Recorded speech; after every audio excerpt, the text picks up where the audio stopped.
গাঁওৰ চৌতাৰাত দুষ্কৃতিকাৰীয়ে ঘাঁহত কীটনাশক দ্ৰব্য ছটিয়াই দুটাকৈ গোধন হত্যা।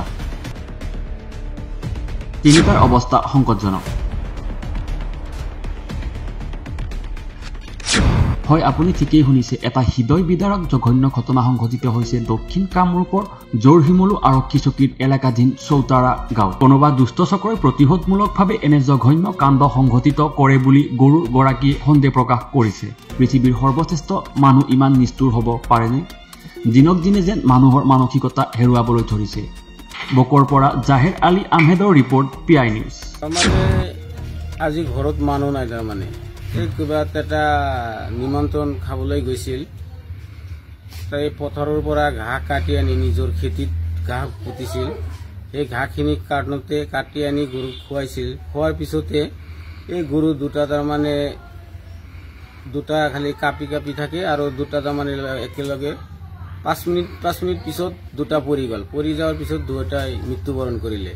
তাৰপিছত তিনিটা ৰ'ল, মুঠ পাঁচটা গৰু আৰু তিনিটা তাৰমানে সেনেকুৱাই দেখা যায়। তাৰপিছত আমি কি কৰিলোঁ, ডক্টৰক ফোন কৰি পেলাই আনে। তাৰপিছত ডক্টৰে পৰামৰ্শ দি পেলাই চিকিৎসা পাতি কৰিলে। চিকিৎসা পাতি কৰাৰ পিছত অলপ ভাল দেখা যায়। এতিয়া ৰাতিৰ ভিতৰত কি হয়, এতিয়া আমাৰ সন্দেহ তাৰমানে হয় যে কোনোবা দুষ্কৃতি বা তেওঁৰ শত্ৰু আছে নেকি, সিহঁতে কিবা এইটো কাম কৰিছে নেকি, কিবা বিষ জাতীয় বস্তু দিছে নেকি, গাঁহত কিবা বিষ দিছে। সেইকাৰণে গৰু দুটা মৃত্যুবৰণ কৰিলে আৰু তিনিটা যাৱা অৱস্থায় আছে। আৰু এতিয়া ডক্টৰে চিকিৎসা কৰিলে, মোটামুটি ডক্টৰ বহুত কষ্ট কৰিছে।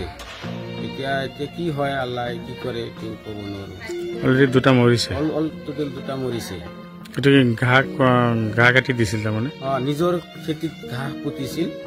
সেই ঘাঁহখিনি কাটি আনি ঘৰত গৰুক খুৱাইছিল। এনেকুৱা কোনোবা দুষ্কৃতিকাৰী এনেকুৱা কৰিছিল, শত্ৰুতা কৰি? দুষ্কৃতি হ'ব পাৰে, সন্দেহ হয়, কিন্তু কোনে কৰিছে এইটোতো আমি ক'ব নোৱাৰো। কিন্তু দুষ্কৃতি কৰিছে কামটো, শত্ৰুতা হিচাপত কৰিছে।